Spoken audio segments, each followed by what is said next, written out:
I'm so happy to be here. First, I want to say congratulations. I am so impressed by the program, and all of you, each of you, should be so proud to be a part of it. As the speakers before have already mentioned, these are way different times and they're unprecedented. But I'm so glad that we're still able to have this. You guys have earned it. And though I wish we could do this in person, my favorite part about these things is being able to interact and to chat with people after. So I'm a little bit sad that I won't get the opportunity, as one of the speakers mentioned before, to get to know you, that getting to know you portion after I speak. But please look me up if you feel inclined to, and feel free to shoot me a message. I welcome that. You should be able to find me on LinkedIn, and I'll make sure that Anne and Jennifer have my contact information, and you can get that from them. So you can email me if you want. I really would like to connect in some capacity. So I was watching a Disney movie with my kids a few weeks ago, and this magical troll who has a minimal part in the movie said something that just smacked me right in the face. He said, "When one cannot see the future, all one can do is the next right thing." I was caught off guard, so I paused the movie. I grabbed my phone and I punched that quote into my notes app. And I just thought, wow, this line is so appropriate for today's leaders in our current situation. Now, before I continue, some of you may recognize this quote. If you do, feel free to just drop it in the chat. I'll just give you a couple seconds here. A lot of people that I've talked to, wow, very good. Yeah, so we're getting, you even got the name. That's really good. Okay, so for those of you who don't see the chat, that particular quote is from Frozen 2, and I'm gonna just acknowledge that, yes, I am basing my entire speech today on a quote from a Disney movie from Frozen 2, but it's just such a profound statement, and it deserves analysis and attention. When one cannot see the future, all one can do is the next right thing. So I'm going to split this into two parts. The first part of the quote says, when one cannot see the future. About 20 years ago, on the morning of September 11th, 2001, I was in the Army when I suddenly heard over the radio that a plane crashed into one of the World Trade Centers, and immediately my heartbeat started to accelerate. I quickly finished lacing up my boots and I ran into my car to drive to work. By the time I got there, the second plane had crashed into the other tower, and the third plane had just struck the Pentagon. And I could feel this knot starting to form in my throat. And my heart, I remember, it was just pounding so hard, it felt like it was gonna just burst right out of my chest. And I thought, oh my God, this is something that you read about in history books or that you watch in movies. We were being attacked on our own soil, and it was just unimaginable to me.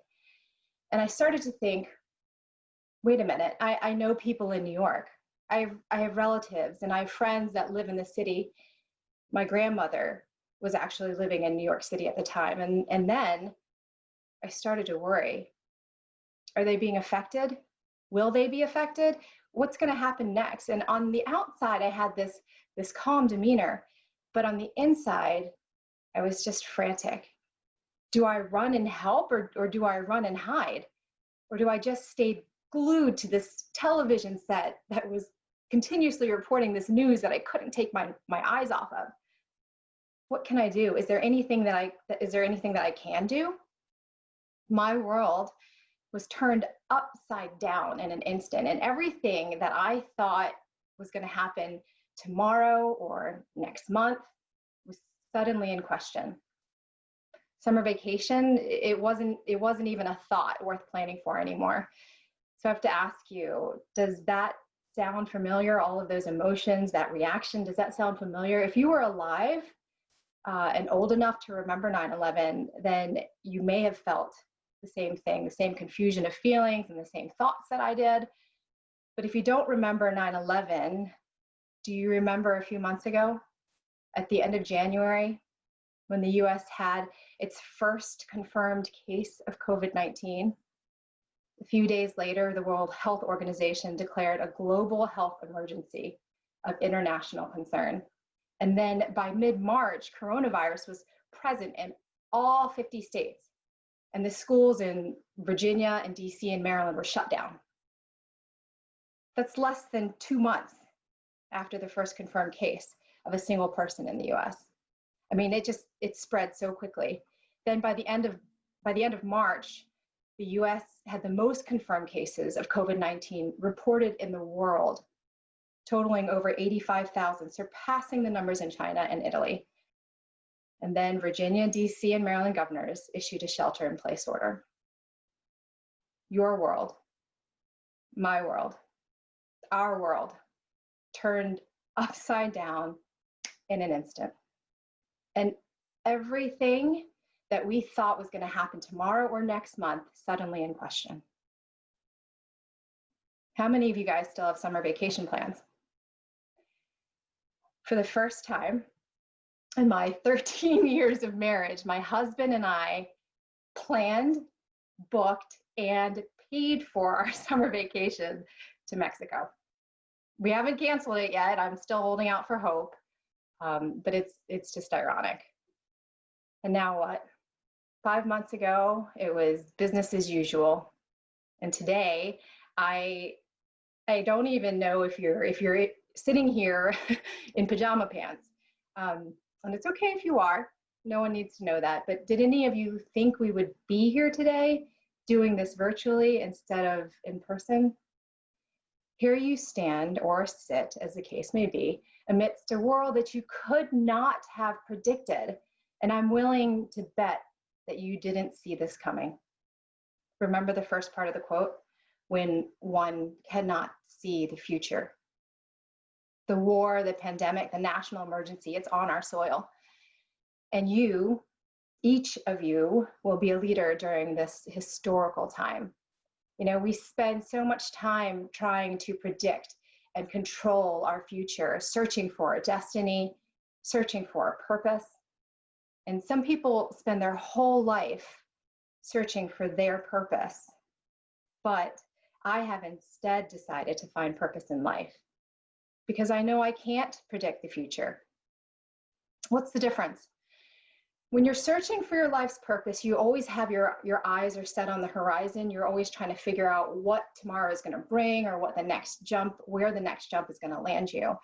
And there's value in that. But I caution you, don't get too wrapped up in this way of life.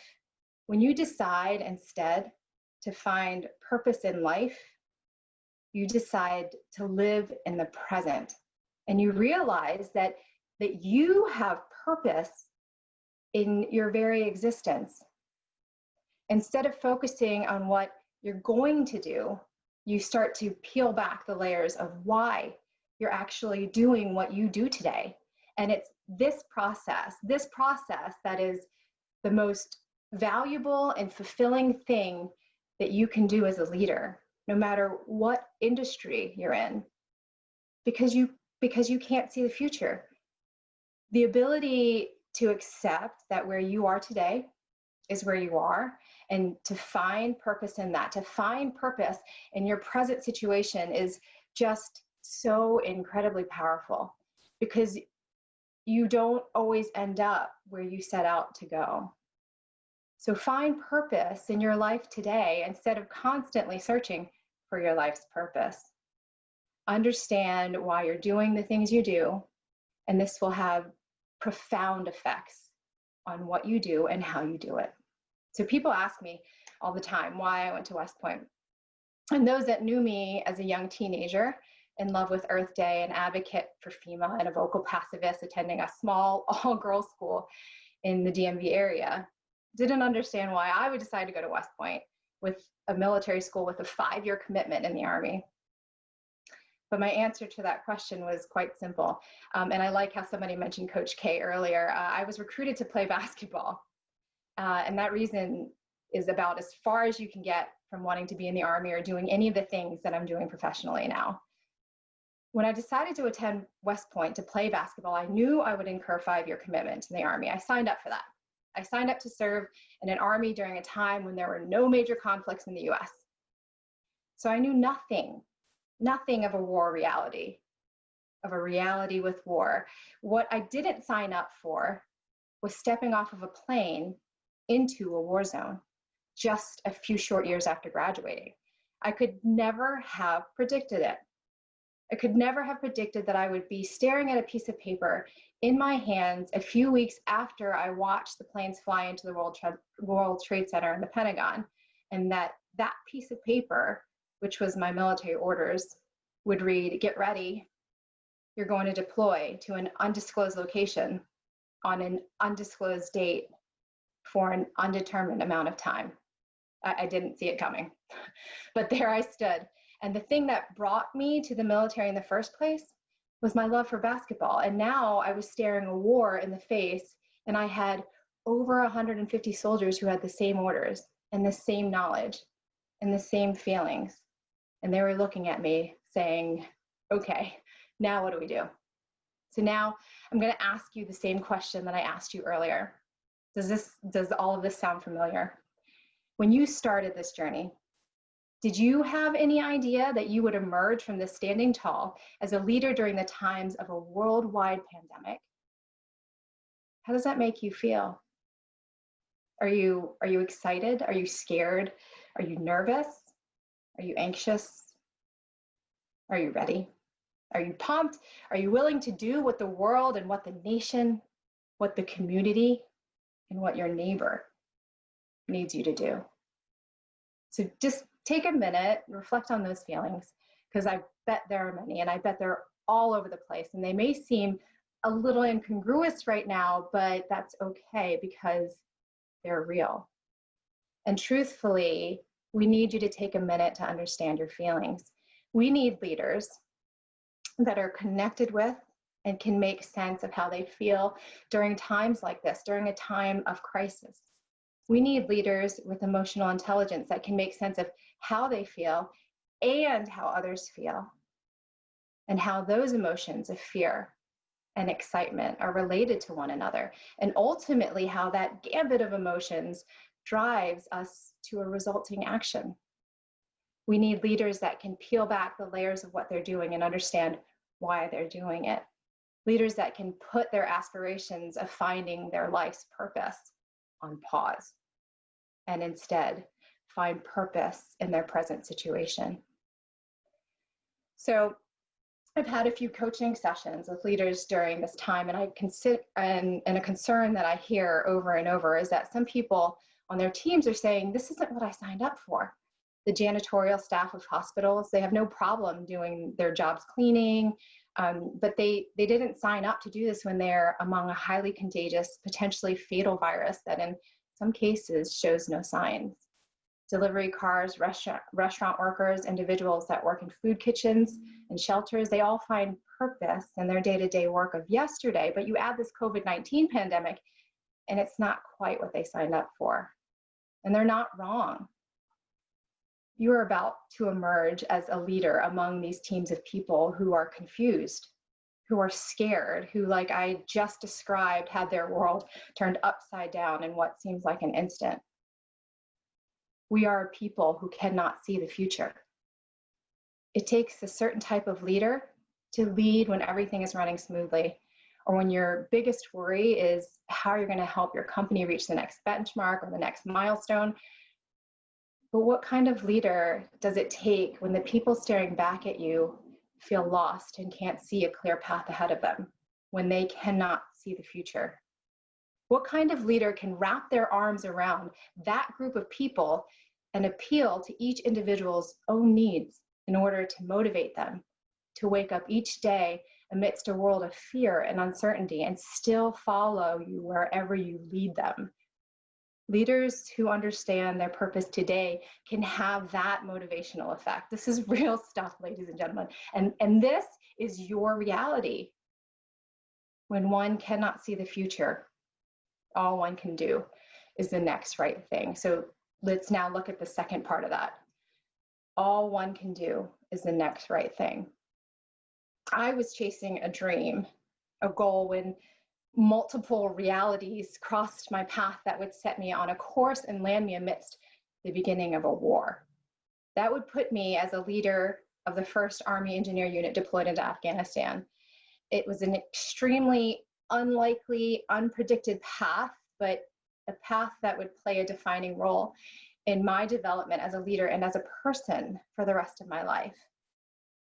Then, less than a year after returning from Afghanistan, I found myself volunteering to go into the first wave of the ground war in Iraq. I didn't ask for either of these wars when I committed to college. And I can tell you that most people that run towards the fire don't go for the thrill of battle. There's some other internal driver that motivates them.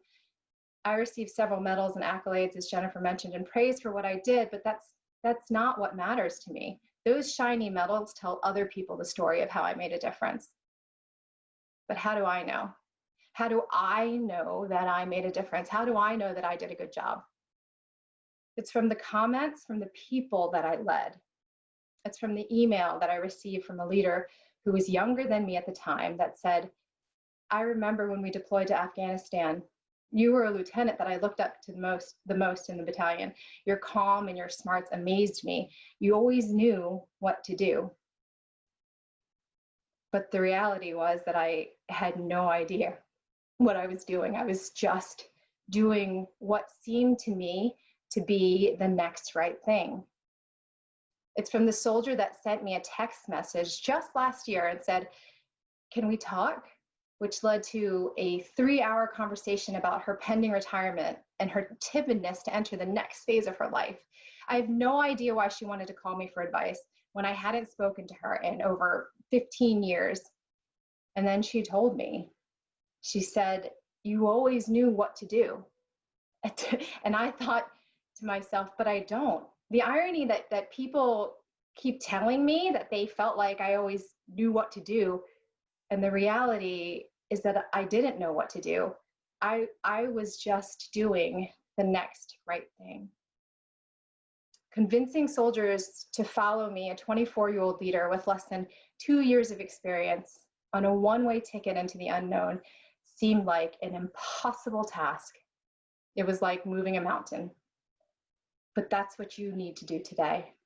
Yeah, yes, you need to move mountains because it's that time. You see, you can't move a mountain by looking at it, and you can't move a mountain by hoping it moves. And you most definitely won't move a mountain if you don't believe that you can move it. But you can move a mountain one scoop of dirt at a time. What's the point? You heard the chancellor say this, take action. When the next right thing to do is to move that mountain, pick up your shovel, use your voice, and amass the support of others. Hand the shovels out, move the mountain together or alone if you must, but don't be the leader that thinks about moving the mountain and never takes action. Don't be the leader that has all the right ideas and never makes a move on the playing field. Be the leader that does it. Be the kind of leader that moves mountains. But moving mountains is about more than just taking action. It's really about making the impossible possible. When you hear about moving mountains, it's usually in relation to God or some supernatural being. When you stare at a mountain, it looks immovable by any team of humans. But this is where the magic of leadership exists. When you can look at a group of people and you make the impossible possible, if it's the next right thing, then move the damn mountain. When one cannot see the future, all one can do is the next right thing. This quote begs of leadership during a crisis and is the only way to lead to prevent a crisis in leadership. You must have a moral compass. You must take action, and you must put one foot in front of the other. And if the world calls on you to do it, you have to move the mountain. Don't forget today. Don't forget what you've learned and what you've gained from this program and from this institution. Don't forget your teachers and your classmates. Use them, because I can tell you leadership can be such a lonely place. And while you're drawing on the strength of your past, look with eagerness and openness onto your next right thing. You are where you are meant to be, and at exactly the right moment in time. What will you do next? How will you shape your community? How will you shape our world? At the end of life, what really matters is not what we bought, but what we built. Not what we have, but what we have shared. Not our competence, but our character. And not our success, but our significance. When one cannot see the future, all one can do is the next right thing. Thank you for joining me today.